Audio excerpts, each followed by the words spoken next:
How are we? We all know Edgar Casey, the sleeping prophet, and Nostradamus. Nostradamus. Well, here's my future predictions for our society. Excuse the wet pinky. We're going to be a society that has no cash, obviously. It's primarily driven on currency exchange, bioenergy. But we're also not going to have any connection to our land, to our ancestry on the land or in the stars. Our ancestry in terms of culture, family, clan, tribes, anything of that nature. This is what they don't like. This is why you have princes locked up in high-end hotel rooms all around the world or underneath lock and key, being guarded or being oppressed or locked down. Look at Andrew Tate and his brother, for example.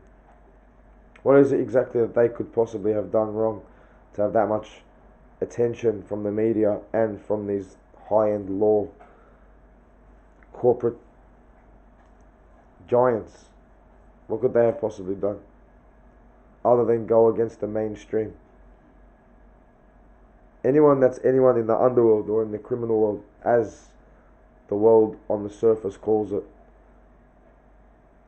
has known that for over the past 20 years, 25 years, all the old school have been taken out. They have disagreed with this new world order standard of corporatism. Big giant block letters, all capitals, Capitis Maxima Denimutia. How could you be a one percenter? Which means you're like an outlaw, you're outside the parameters of the law. In other words, the true meaning of an outlaw means anybody within the law can kill anybody that is deemed or written off as an outlaw. That's what Ned Kelly was. That's what they used to do to the old school bush rangers in Australia. So you can't come to Australia and do your shit that you're doing around the rest of the world and think you're going to get away with it.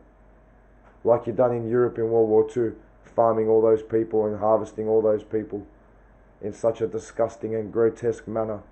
You think you're going to come and do it in Australia? And we are based on convicts. Do you understand? Not slaves. America was built on slavery. Australia was built on convicts. Gangsters, bro. We got a different mentality. You got to understand this. And this is what a true one percenter actually is. It's not about being a gangster or an outlaw or rolling around with gold chains or being big and heavy and being bulky and putting on other people like socially.